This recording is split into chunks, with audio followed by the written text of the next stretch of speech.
Sermon 13, The Stranger Shall Rise, Series, The Cost of Disobedience Category, Economic Curse. Scripture, Deuteronomy 28:43-44, Curse, the alien will rise above you. Theme, when the covenant is broken, those who were once beneath you rise above, and you serve where you were meant to rule. Disobedience leads to economic inversion and social humiliation. Opening scripture, the stranger that is within me shall get up above thee very high, and thou shalt come down very low. He shall lend to thee, and thou shalt not lend to him. He shall be the head, and thou shalt be the tail. Deuteronomy 28:43-44. Introduction. There is a divine order established by Yahuwah, a structure of blessing in which his people are to lead, lend, and serve as light to the nations. But when disobedience enters, this order is reversed.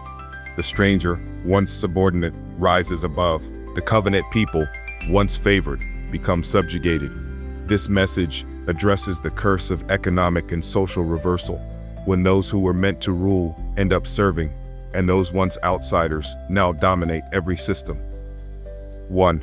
Who is the stranger? In Hebrew, ger refers to a foreigner, outsider, or one not native to the covenant nation.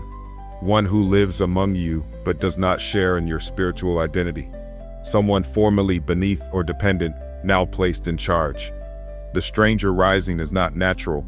It's a judgmental inversion caused by disobedience. The signs of inversion. He shall lend to thee.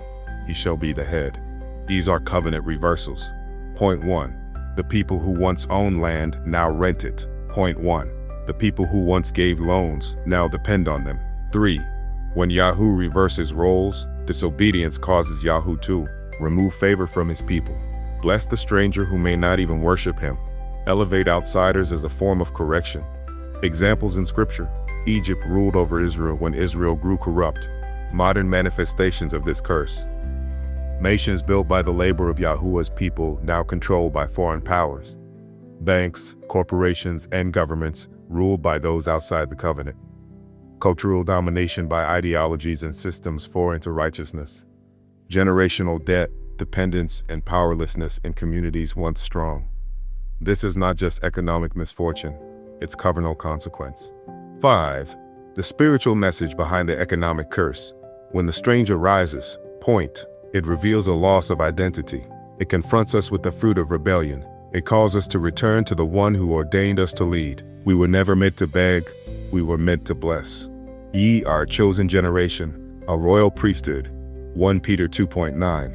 But royalty demands righteousness. 6. Restoration through humility and obedience. Yahuwah is able to reverse the reversal. Joseph was taken low but rose through faithfulness. Daniel served in Babylon but was promoted through righteousness. Yeshua humbled himself and was exalted above all. Philippians 2:9. The key is not pride, it's repentance and covenant obedience. Application. Who is the head in your life? Ask yourself, have I allowed strangers to rule in areas where I should have dominion? Is my home ruled by worldly systems, media, or debt? Am I living as the tail when I've been called to lead? Obedience positions you to rise again. Closing charge. The rise of the stranger is not the end of the story. It's a wake-up call. Yahoo is ready to raise you up if you'll return, obey, and walk upright before him. Let the head rise. Let the tail be no more. Close in prayer. Yahweh, we confess that our disobedience has allowed the stranger to rise over us. Forgive us. Restore our place, our purpose, and our provision. Make us the head again, not for pride, but for your glory. In the name of Yeshua, our King. Amen.